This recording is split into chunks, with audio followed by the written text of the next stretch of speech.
Good morning, everyone, and thank you for joining our retirement income intel for August. Can't believe it's the end of August. Time has flown by. We will give everyone a couple minutes to join before we get started. So we'll just hang tight here. And then so everyone hears all the updates and what we have going on.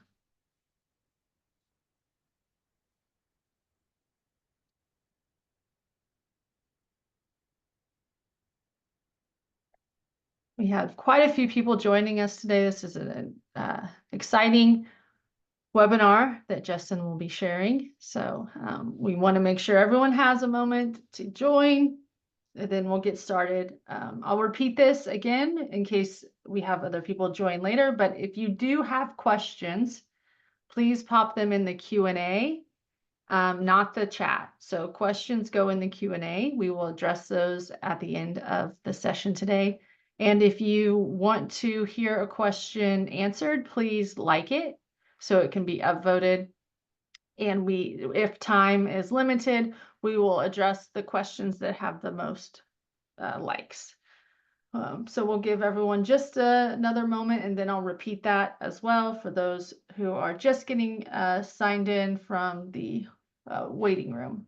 Another thing that I will repeat is that this is recorded. So if you do have to hop off, or if you missed something and you want to hear it again, we will send this recording out. It will also be on our website, and we'll share it on social. So if you miss any key nuggets that you want to go back and listen to, we will have it available for you. And I did notice, Taylor, at least in my version of Zoom since it last updated, the Q&A, at least for me, is in the More menu. It used to be right front and center, which I find really annoying that they've moved it. So if there's anybody from Zoom here, put it back next to chat. But yeah, if you're looking for the Q&A, it's possible. It's in the triple dot with a circle around it menu. Yeah. Per one of our attendees, you can move it around. So we got some tech on tech learning today. You can drag it, and so the Zoom talked Tuesday. Yeah. Zoom training / income lab information. So thank you for the person that popped that into the Q&A. You can drag and drop all of those icons down there. Make it exactly how you want it. It does work. So I already tested it. Great job. Shout out to Laura. Okay, so we will go ahead and get started. We are 4 minutes past the hour. As a reminder, please pop your questions in the Q&A. If you have questions you would like them to get addressed, please put them in the Q&A versus the chat. If you want to hear the question answered, please upvote it, as we might run out of time at the end. And we want to make sure those are addressed. Also, this is recorded. So if you want to have any takeaways, or if you want to listen to it again, please know that we will send it out to you via recording. Justin, any other updates or upcoming events? No, that's it. I'd say let's get going. All right. So this presentation, Planning for a Long Life Can Be Dangerous, is based on an article that I just published on the Kitsis blog, kitsis.com, the Nerd's Eye View. So we can drop that in the chat if you're interested in more. Thought this was a much better title than fun with actuarial tables, but and we'll try to keep this presentation as fun as the title is. But it's really about one of these key factors in financial planning in general, but we're going to focus on retirement planning because we're Income Lab and we love retirement income planning, which is, how do I deal with the fact that I don't actually know how long my clients are going to live? And what are the risks around that? So we talk a lot about investment risk, right? Will I have good returns or bad returns, sequence of those returns. We've talked in the past, and I've written about inflation risk, which I think is underappreciated in financial planning and in financial planning software. We talked on one of these webinars in the past, and I've also written on Kitsis about how if you have software that doesn't have a standard deviation for inflation, then you are essentially not considering inflation to be a risk. But there's a third piece, and it's kind of, these are the three main risks in retirement: investment risk, inflation risk, and mortality and longevity risk. So longevity risk and mortality risk are two sides of the same coin. Longevity risk is the risk that you live longer than you'd expected or that you assumed. And because of that, you end up having to stretch your resources over a longer period of time than you thought, and that overstresses your resources. I think people are pretty aware of this one. This is one that is talked about frequently. And I think the reason is, as financial advisors, we often are focused on the portfolio side of the equation, which makes sense. That's a side where there are a lot of adjustments we can make there. But the other side of it is mortality risk, which is the risk that one person in a couple, so this only applies to couples, dies sooner than expected. And because of that, there's a reduction in resources. And typically here we're talking about non-portfolio resources, so Social Security and pensions, although in theory it could be portfolio resources if, for example, there's some kind of a estate planning situation where money is going to go directly to somebody else when that person dies. Typically that's not what happens, though. Typically it would go to a trust for the surviving spouse and then to those people. But regardless, somebody dies, there's a reduction in resources. And so the surviving spouse finds themselves with less than they'd expected. And so again, they're overstressing their resources to try to fund their lifestyle. So one is living too long, one is not living long enough. And both are bad. As I just said, longevity risk, it tends to be the one that advisors focus on because it revolves around how much we're spending from the portfolio. So if you're planning for a really short plan, 10 years, I can spend a lot more from my portfolio than if I'm planning for a longer plan, a 30-year plan, a 40-year plan. That's pretty intuitive. You almost don't even need to do the math, right? You're just, how thinly am I spreading this portfolio across the lifetime? If it's a short lifetime, it can be pretty thick. And so that also means that when it comes to longevity risk, you could call this the question of, but what if I live too long, right? But what if I live a really long time? Am I still going to have money, right? You can kind of put yourself in the mindset of that anxiety. The typical solution is just plan for a longer life. Now, probably if you plan to 90, 95, 100, probably the person won't live that long. But if they do, then you'll have planned for it, and so you'll have spread the resources out over that period. The cost of doing that is, well, they probably underspent early.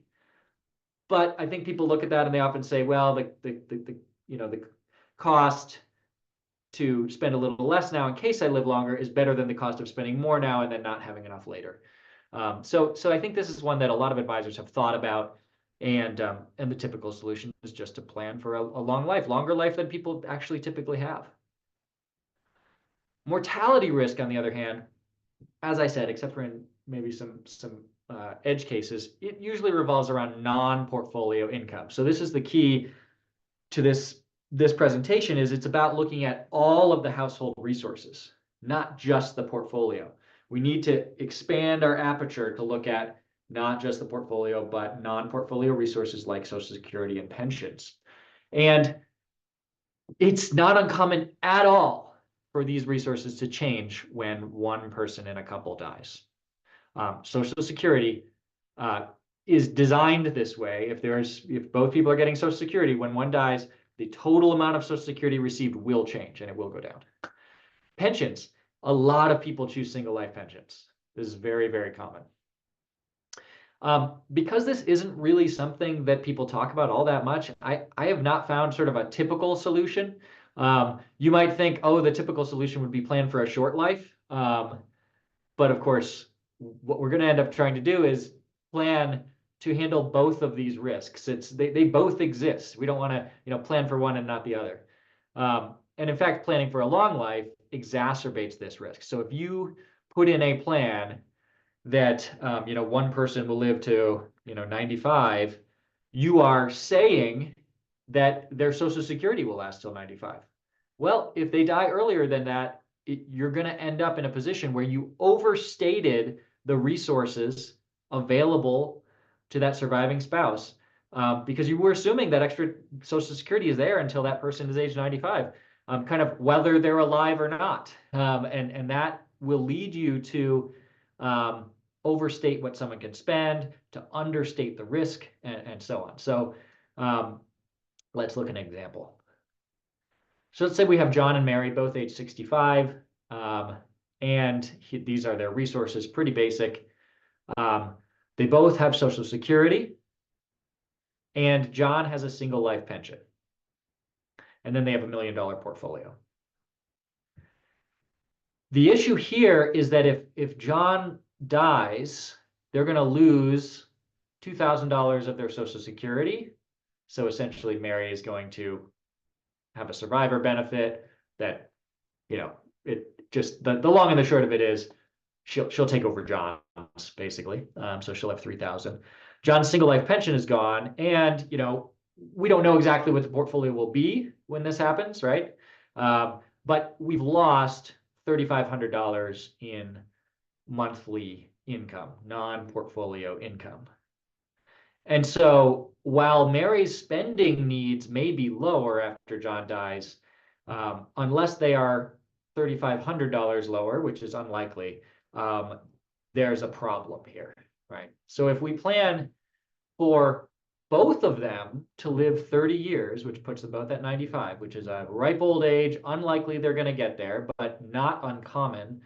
In fact, we think it's a default in a lot of financial planning software. We think the defaults tend to be either 90 or 95. The reason we think that is David Blanchett published an article a couple of years ago now where he looked at thousands of financial plans that he had access to. I think it was when he was at Morningstar, so I'm assuming it was sort of anonymized data that he had through them. And he found that 90% of those plans planned for people to live to either 90 or 95. Which strikes me as that smells like a default to me, right? It's possible that everyone came up with that number just looking for a round number that sounded old. That's the other possibility. I suspect it's a default. But in any case, if we planned to the longer of those two, and we were targeting a pretty conservative 10% chance of overspending, 90% chance of underspending. And for those of you who are curious about that terminology, this is kind of the better way to think about balancing risk in retirement. How much can I spend? Answering that question, how much can I spend? We're looking to balance these two risks in retirement. One, the risk of overspending. I don't want to run out of money. The other, the risk of underspending. I don't want to so underspend that I'm giving up a fruitful and fulfilling life, right? Like, hey, let me spend what I'm eligible for. So if we're targeting a pretty conservative end of that scale, then they would be able to spend $9,800 a month with these resources at age 65. And that's what their plan would be. Their plan would be to continue to do that. However, if John dies at age 75, 10 years into the plan, in retrospect, we would look back and say, actually, it wasn't a 10% risk of overspending and a 90% risk of underspending. It was quite almost the reverse. It was 58% chance of overspending. So more likely that you're overspending than underspending. In other words, that was not spending within their means, right? Anything, where the left side is below 50% is spending within your means, which is what we tend to want to do. It's what we want to do in our working years. We want to spend less than we make, basically. The problem is in retirement, we don't know what we quote unquote make. And so we're always kind of estimating how much it is we can afford to spend. And you can see this gives you a really good example of when John dies, will have a huge effect on what this couple can actually afford, what they're eligible for. And because we've simplistically assumed John would have this really long life, maybe we thought that that was doing us a favor by handling longevity risk. We actually could be massively overstating what someone could spend, or another way to think about it is massively understating the risk of that spending level. So we can see we're in a conundrum here. For longevity risk, if we have a long plan, assume somebody lives a long time, we are spreading the portfolio out, and so we're being conservative. We're being, safer in the sense of we're not going to overstress the resources. It certainly could end up that we were understressing them, and so we end up in the opposite risk, which is the risk of regret. Someone lives, they find themselves at 80 and not assuming they're going to live to 95 and thinking to themselves, geez, I wish I would have spent more, right? So there's always that risk if I plan for a longer life. But in terms of portfolio longevity, it's quote unquote safer. Unfortunately, if I plan for someone to live a long time, I'm going to plan for their non-portfolio income to continue through that lifetime. And I'm going to make it riskier, because if that doesn't happen, then that portfolio income is going to drop away. Now I have to make that up, or at least make a portion of that up with the portfolio. I was never planning to do that to begin with. And so now I'm overstressing the portfolio. So this kind of feels like a dilemma, right? There's no straightforward way. If I do one thing, I make the other thing worse. Before we get into some more details on this and how to fix this problem without giving up on either risk, I wanted to just do an aside on what risk even means in retirement planning. And this is a good way to think about whenever we're doing planning, we need to understand when our assumptions, when the factors that we involve in the planning are two things: variable and uncertain, meaning, yeah, we're going to make assumptions about it and so on, but we do not know ahead of time what it truly will be, what your real experience will be. So any risk in retirement is going to be variable and uncertain, and it'll have to have a material positive or negative financial effect on you, right? So there are lots of things that are variable and uncertain, the weather, things like that. But I'm interested in the ones that actually have an effect on my financial life. How much can I spend? That kind of thing, right? And I already said there are three main ones that I think we focus on. There are a few others, but investment returns, which people call sequence of returns risk. Inflation, which we call sequence of inflation risk. I think this is, as I said, underappreciated. At Income Lab, we handle this. I'm not aware of other software that does, may exist, but I know a lot of software does not. And what we're talking about today, which is longevity and mortality. So we don't really know when someone will die. We just don't. And whenever we state a specific date of death, we are essentially saying this is not a risk. This is going to happen at this point. And so another way to put it is, anytime you do that, anytime you put a fixed amount instead of modeling the world as variable and uncertain, you're saying, hey, this is what my assumption is going to be. If it turns out different than that, we will just accept the risk. We will just absorb whatever happens. That's the effect of it. So when we think about risk management, you can manage risk, you can transfer risk, or you can just accept the risk. And so essentially, if you're not doing more sophisticated longevity and mortality planning, that's what you're doing. You're just saying, hey, whatever happens, I get it. Could mean things are bad. We'll just accept it when that happens. Same with inflation. If you're saying, hey, inflation is 2.5%, if it turns out to be 8%, well, we'll just eat the effects of that, right? Well, longevity clearly is variable and uncertain. I doubt I actually needed to convince you of that, but we'll introduce some figures here to kind of get the engine warmed up to look at what longevity and mortality really look like. So this is a set of survivorship curves where we have over on the left, we have a male and female age 65. And then as time goes on from age 65 forward, of that population of people, not all of them continue to be alive, right? And so as you go along, the blue and red are showing of that population of 65-year-old males, how many are still alive. Of that population of 65-year-old females, how many are still alive. And then the green is showing if we had two, a male and a female, in that population, in how many of those pairs is one still alive? So this is sort of like looking at a couple, a household, saying, hey, what's the survivorship of at least one person in the couple? And you can see how it goes down over time. Another way to look at this is if you have a couple, what are the chances as time goes on that that couple is both of them alive, the man as a widower or the woman as a widow, right? And so you can see as time goes on, the chances that they're both alive is coming down, and the chances that only one of them is left is going up. The reason I went over those is we're going to use these, which are based on mortality tables, actuarial science, to let an advisor incorporate mortality risk into their plan without having to give up on their favorite solution to longevity risk, which is planning for a long life. Okay. There is another way someone could handle mortality and longevity risk, but it's not one that I've found clients or advisors really like all that much. And it's using randomized mortality. So instead of planning for a, having a plan that is of a fixed length, you would randomize whether people make it to the end. So kind of like in a Monte Carlo scenario, you might randomize your returns or randomize your inflation. You could randomize whether someone dies. And that is a cool thing to do academically. It's the kind of thing that like Bill Sharp talks about in his book on retirement income planning.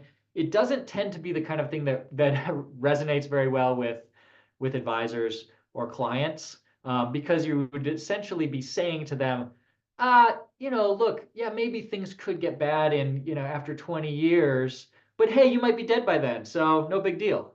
Right? That's just not the narrative that really, builds trust and confidence in people. They want to know that, no, I have a plan for you to live this long. And in fact, if you live longer, I have a plan for that too, right? They want to know you have a plan for it. And the plan is not, well, you might be dead.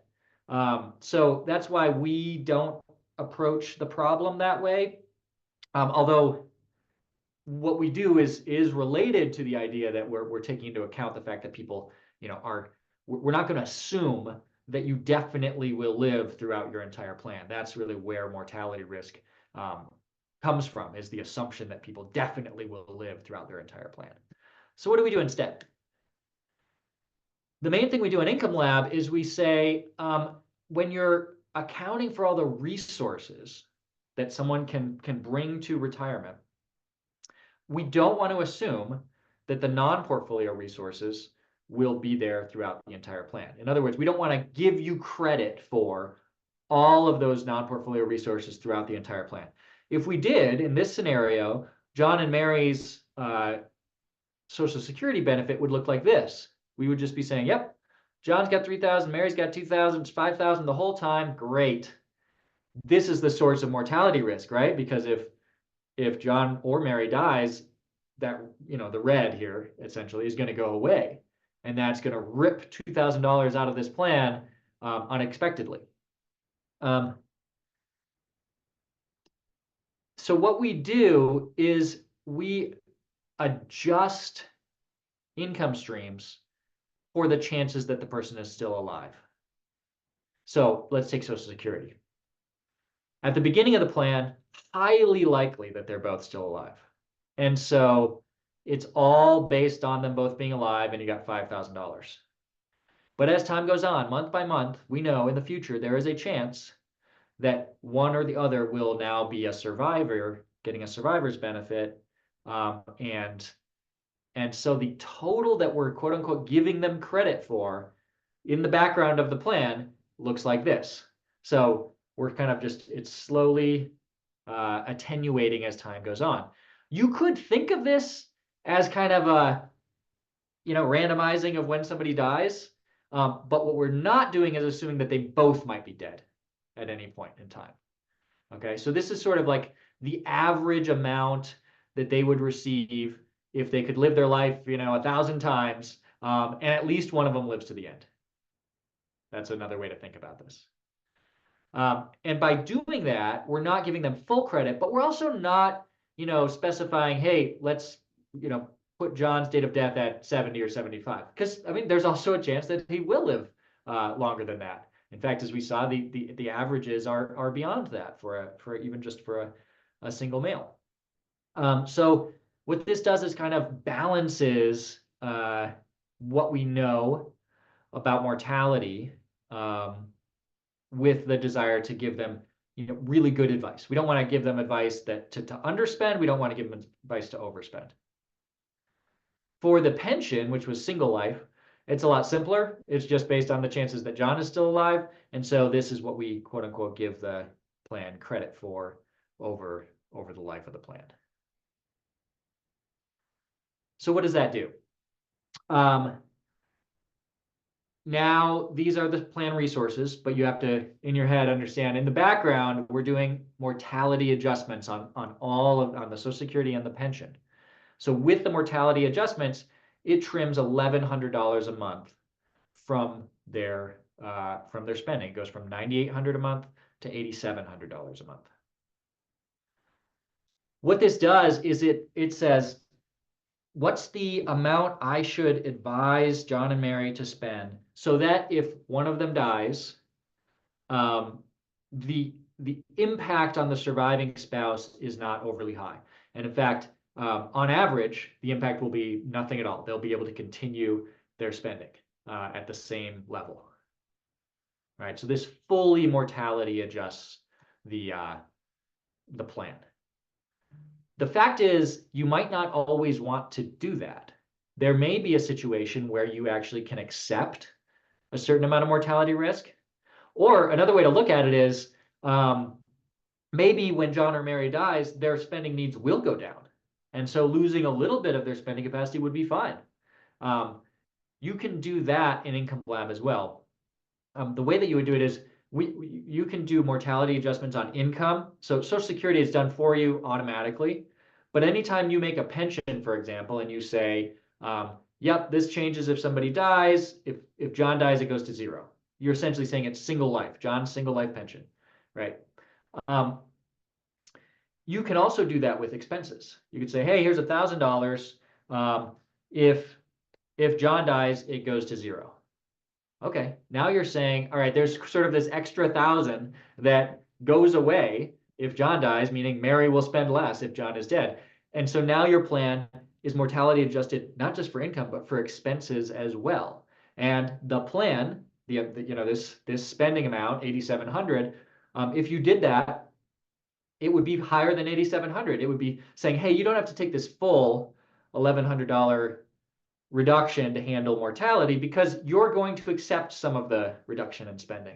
So, it might be 9,000 or 9,100 or something like that. So it would be in between if you said, hey, yeah, our spending needs will go down.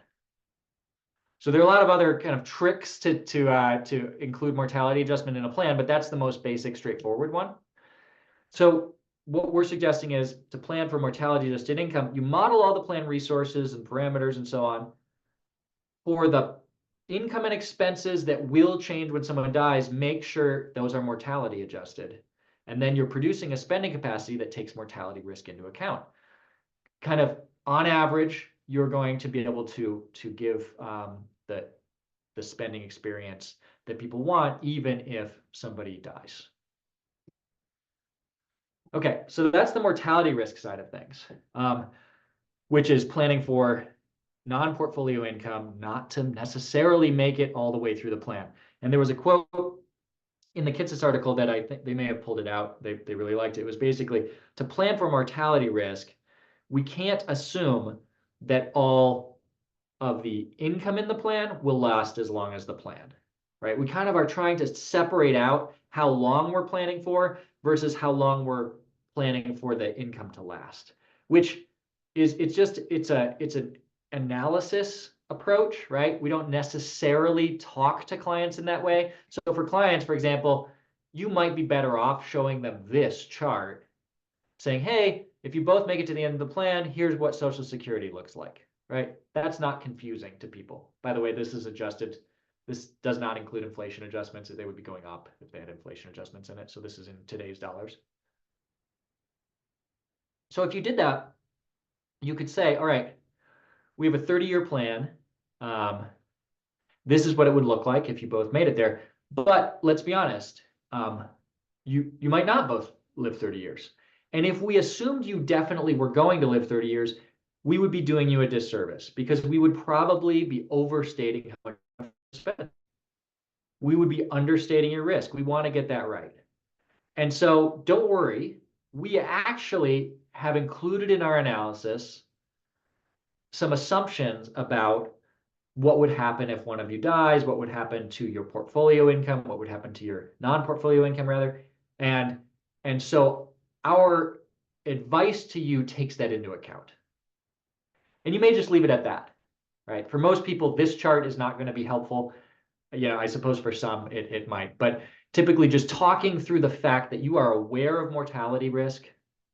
You don't want to serve them wrong by assuming that they definitely will live the entire plan because that could hurt the surviving spouse. In that article, I also mentioned, I mean, this particularly became salient to me because my dad asked me that question. He said, well, what would happen to mom if I die?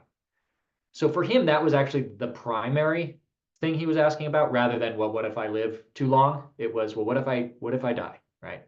So the nice thing about planning with mortality risk in mind is you can address that. That really is a salient fear when you're planning for couples. For a lot of couples, it's going to be, well, what happens if I die? Are they going to be okay? Right? Am I leaving them with enough? So you can address that and say, yes, we're taking that into account. Don't worry. I get it. This has you living to 95. I get it. No one in your family's ever lived that long. Don't worry. We're taking care of that on the back end to make sure that you are not overspending. All right, so let's look at planning for longevity risk.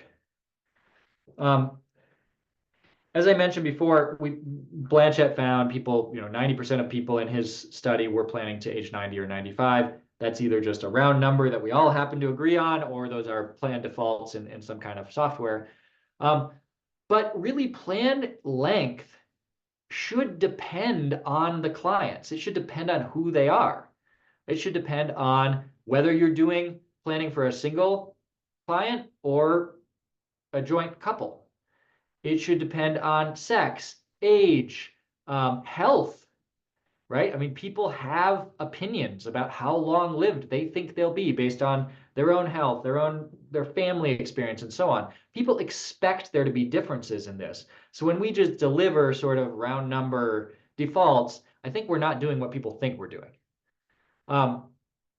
Just as an aside, kind of socioeconomic status matters quite a bit too. So you will see lots of different life expectancy numbers out there. Just keep in mind that there are big differences depending on, this is based on income, which I think is a decent proxy for wealth, right? So probably the people who have financial advisors are a little more to the right here. They're probably quintile 3, 4, and 5. So the upper 60%, maybe the upper 40 or 20%. And you can see how as we go from the left to the right here, if you have more income, you tend to have a longer life. This happens to be life expectancy from age 50. So essentially you can just add 50 to these numbers. And you can see as time has gone on, so the 1960 cohort, the people who are 64 years old, are much more long-lived than those who were born in 1930 and were 50 in 1980. But you can see the huge gap in life expectancy. For us at Income Lab, that is why we use mortality tables based on retirement plan participants. So those are the people who have retirement plans, 401ks. So that basically it picks out a slightly longer lived crowd. Here's just another. So this is survival to age 85 from age 50. And you can see how, the middle of the road for males, 50% of people are getting there, whereas for the highest 20% of income earners, 66% of males are getting there. It's actually kind of interesting that it's like a little lopsided for females. There are a lot more really long-lived people in in the highest income group for females.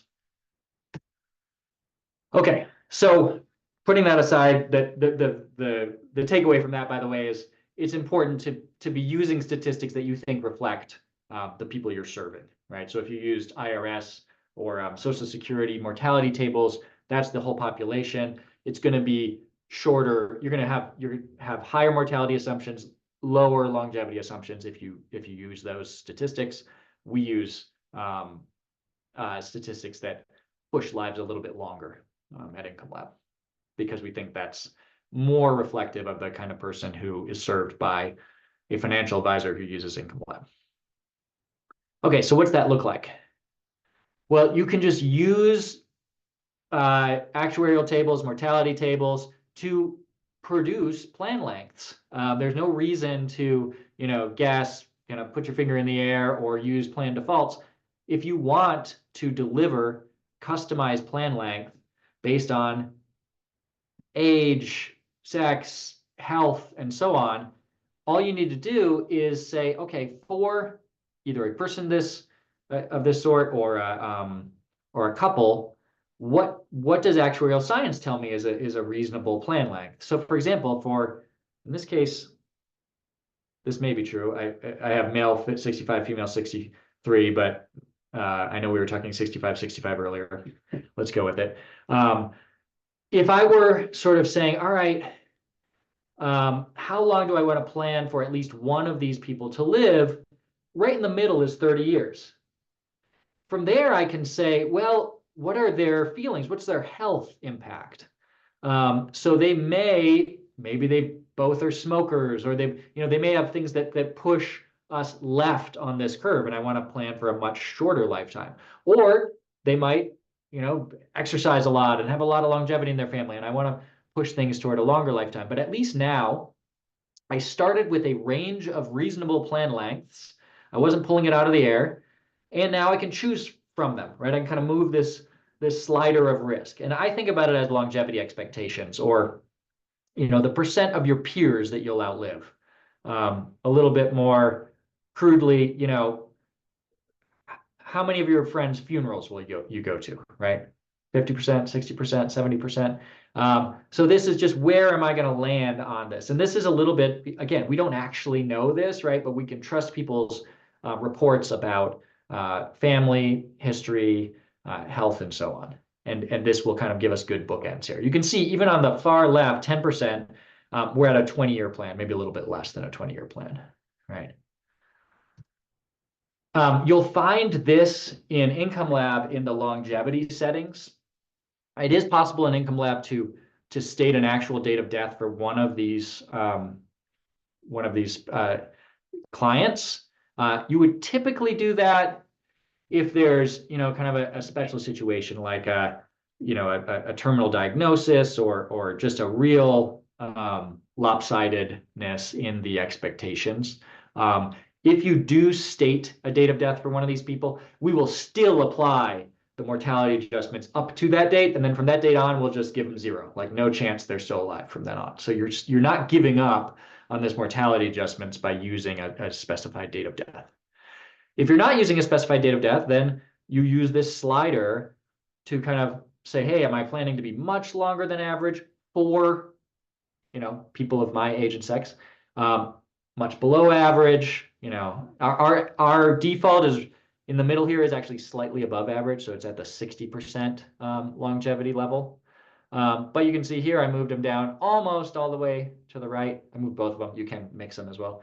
And now we're living longer than 35% of people our age, meaning one of us will last longer than 35% of couples our ages. And now, instead of almost 30 years, I'm at 25 years, right? So you get the plan length automatically by kind of answering this question, based on your health and family history. What longevity level do you think you'd like to include in this plan? Crucially, it's not a set it and forget it thing, though, right? So we don't get a plan length and then, as time goes on, just leave it the same. Of course, we're not leaving it the same in the sense that it doesn't continue to be 30 years, but also we're not just subtracting 1 every time a year goes on. Because as people survive, their life expectancy gets pushed out further into the future because they have survived. They didn't die. They weren't among that group that died. And so now the new cohort has a little bit longer expectation of life than they had, a year ago, for example. At Income Lab, we do this automatically for you. So if you have a plan that is implemented, every time we update it monthly, we are recalculating the plan length. We're saying, all right, you wanted, for example, 60% longevity expectation. So you're going to outlive 60% of people like you. Given your current age, and that you just lived another year, where's that put you, right? So now, as a year goes on, I'm not going to be. It was 29.8. It's not going to be 28.8. It might only be slightly extended. It might be 29, right? So we only lost a little bit less than a year, for example. And you can see that in this updated longevity curve here, the blue line, it's kind of flattening out. It's not as steep as if I just subtracted a year every time I survived a year. That point, it looks subtle, but it's really powerful. And it means that that initial plan length is not as important as it feels, right? When we are at this, how long should I plan for this plan to be? We feel like we can't get it wrong. And specifically, we can't be wrong on the short side because I don't want to catch up to that and then have been wrong. And now what am I going to do? The fact is, you'll never catch up if you do longevity planning this way. If your plan length is always getting updated, it's always getting pushed out further and further into the future.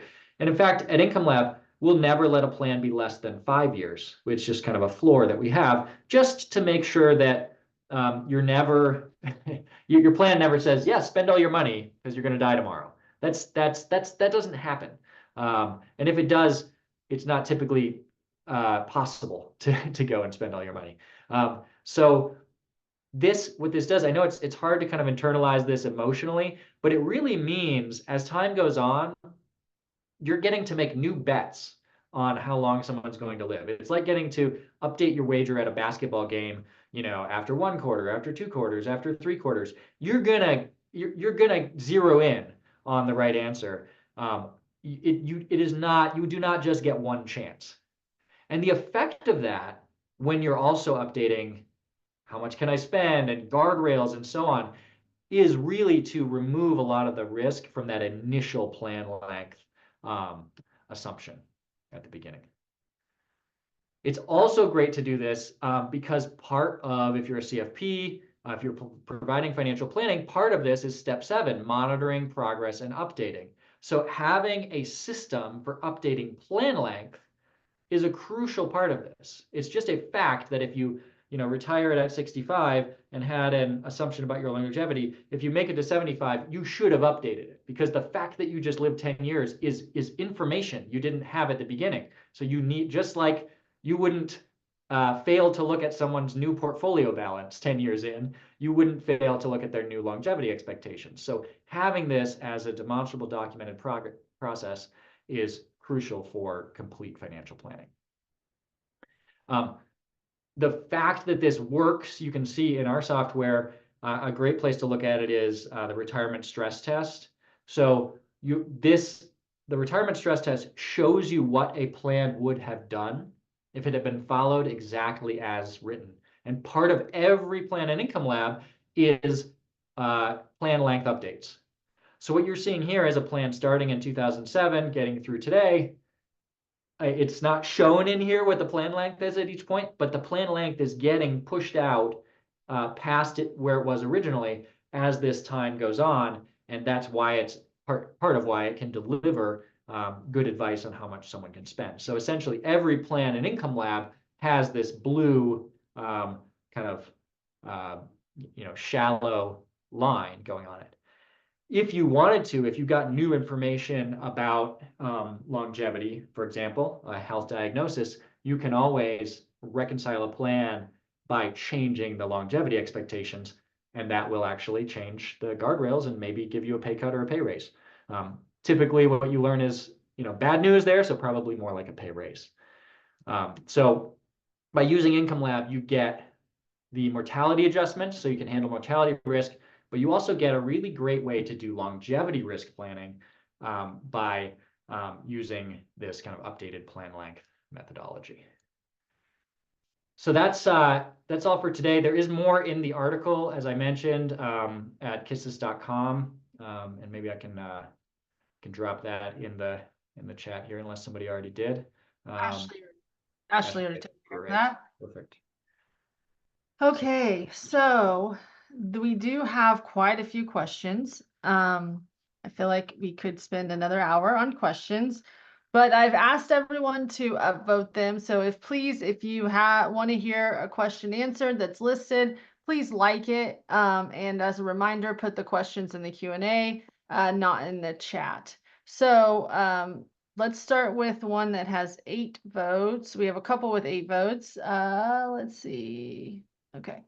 Oh, we have a 10. Found one. Okay. How does Income Lab balance these two risks when developing a spending capacity? So we don't shorten a plan, right? So that's our solution to mortality risk, is not shortening a plan, because then you would just increase longevity risk. So we have the same plan length, but we will apply mortality adjustments to the income sources that are, you could think of it a couple of different ways. You could think of it as like mortality sensitive, or the kinds of income that require both people be alive, that kind of thing.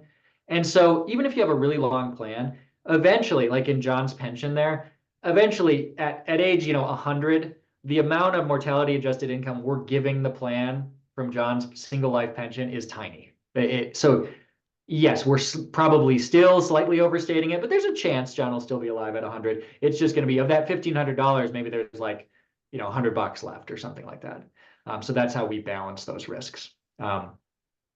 You can, if you want, though, if you say, you're still able to say, hey, I don't want to plan for extreme longevity. That was what we just went over at the end. Like, go ahead and be more middle of the road, or even you can plan for less than average longevity if you think that's appropriate.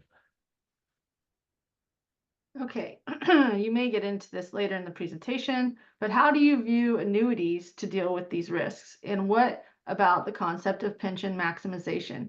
Take single life pension, but also buy life insurance, parentheses, with difference in pension payouts as the premium to provide dollars to surviving spouse if they pass too early.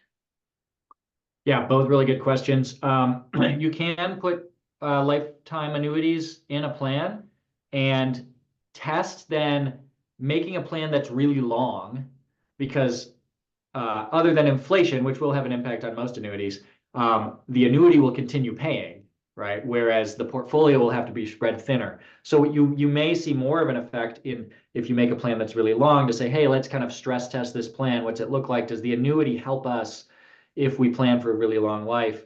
I've actually seen it also help, even if it's kind of an average lifetime. So you don't necessarily have to do that, but that is a good thing to do. For pension maximization, you can definitely build a plan that way as well. You typically do need to kind of put a date of death for one person, and then you can test it. So it's only with a date of death that we will include a death benefit in a plan from life insurance.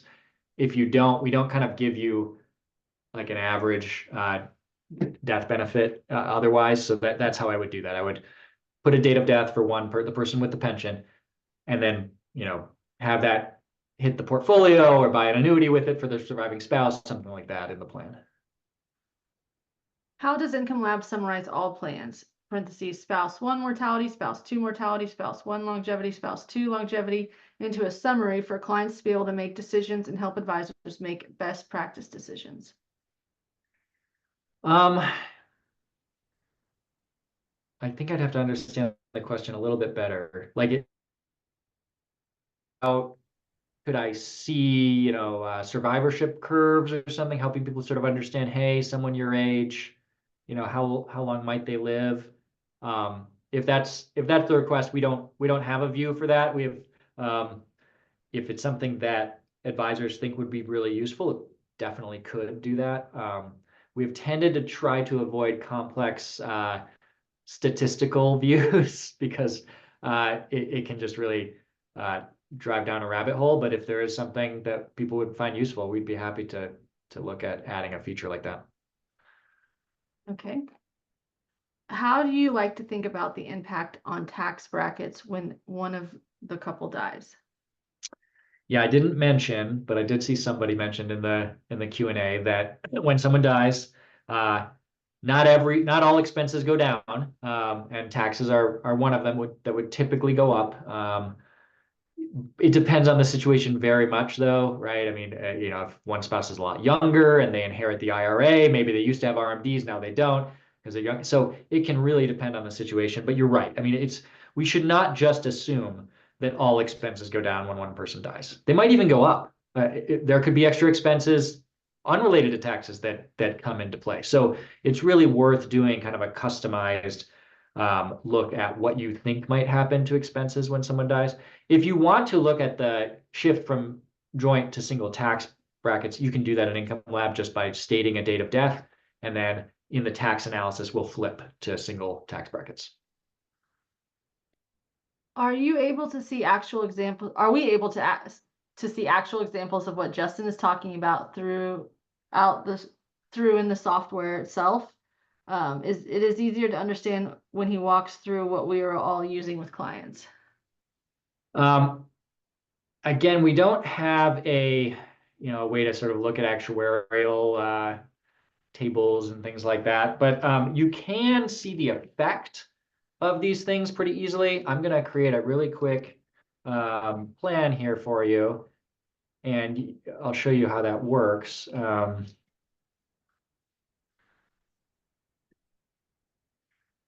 So for example, I'm just going to create a pension.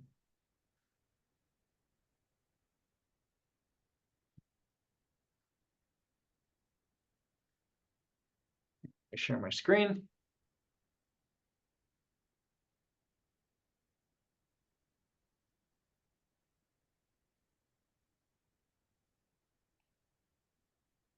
Okay, so this plan just has a pension, $2,000. It's joint life and it's adjusted for inflation. I've never even seen one like that, but maybe they exist somewhere.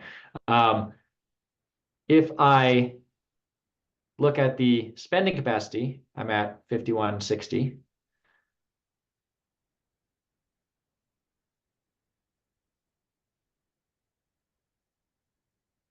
And now I'm going to change that pension to be single life on John's life.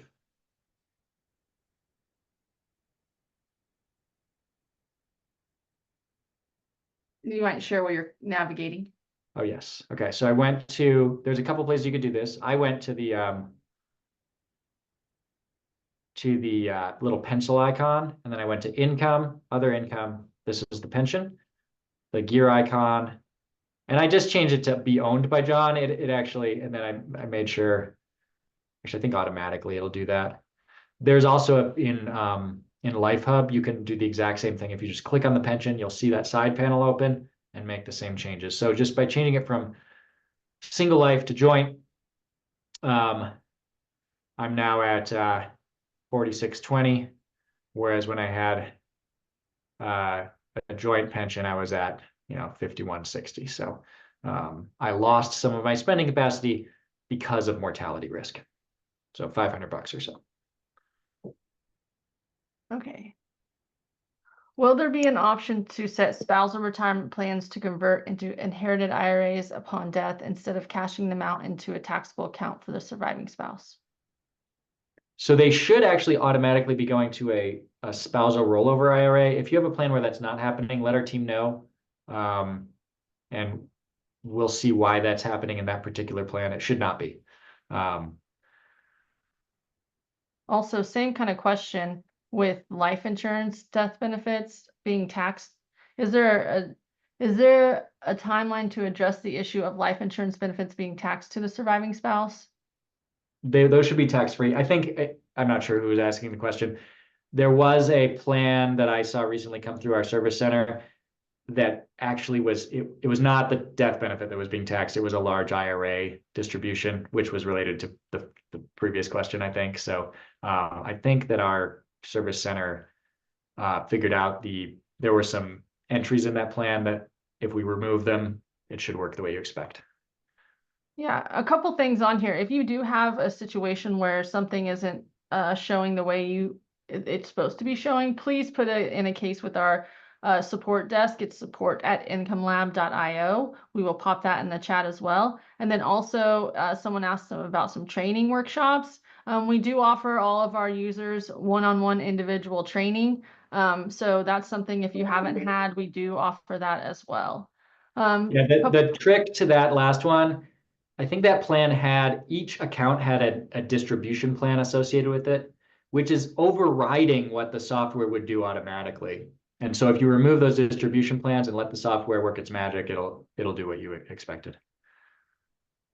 We have a couple more fibers. Let's try to squeeze them in. Do you have any perspective or research accounting for the third scenario, living long but with significant health issues? Yeah, I mean, that is a really tricky one. It's true. Like if you were planning for an extremely short life, but then it turns out you were wrong and you just, the nice thing is it's true. That is a slightly riskier scenario, even with the sophisticated stuff that we're doing. The nice thing is that as the person lives, again, we will never assume that they actually will die, right? So we're always pushing it out. So even if you had 30% expectations instead of 60, we're still pushing out the life expectancy as time goes on. So as you live, the plan never assumes that you died yesterday or that you'll die tomorrow. So it's actually you're cushioned a little bit there, but it is true. Being wrong about that assessment of your own longevity expectations is still a potential problem. I kind of have two questions with pension. Are these pension/Social Security adjustments currently incorporated into the software right now? Yes.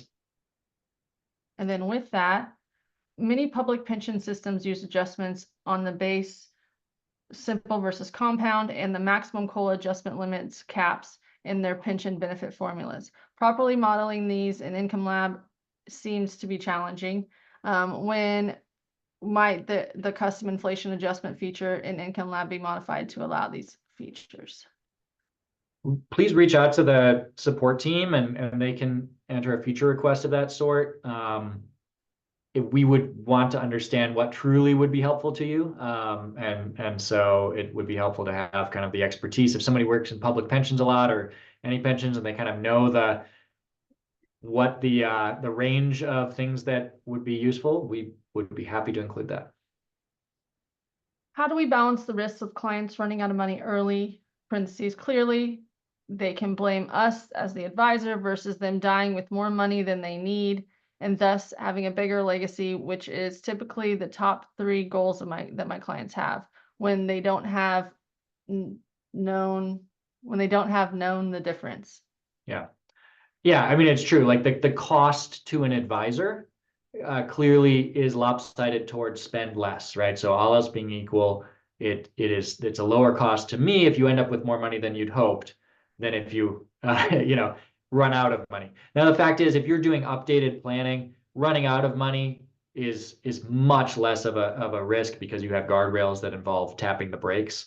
So I think that it's possible to balance those incentives pretty easily. I think it's fine to recognize that those are your incentives, but I do know from a lot of stories that clients really appreciate a kind of a value proposition for retirement planning that revolves around my job is to help you live the most fulfilling life you can, a life free of worry, yes, but also full of the experiences you want. That's a great goal to have, a great kind of mission statement for retirement planning. So that gets at that, what you were talking about, that, hey, there really are 2 risks. We call it the risk of regret, which is you didn't spend enough, and the risk of overspending. And they're both very real. And if you talk with clients and prospects about those risks, I know that it resonates. I think what we went over today and that we have an Income Lab, there are lots of ways to make sure that you're not overspending, even though you are, letting people take advantage of the resources that they have. All right. Well, we definitely have more questions and we will do our best to address them. in follow-up support tickets. That's our typical standard follow-up process. Is if you have questions that are outstanding, we pop them into support and have our team members answer it, or Justin answers it. So with that, we'll conclude as we are a minute past time. Thank you all for attending. We do have a survey at the end that asks for feedback and other topic suggestions. So thank you all. Thanks, everybody.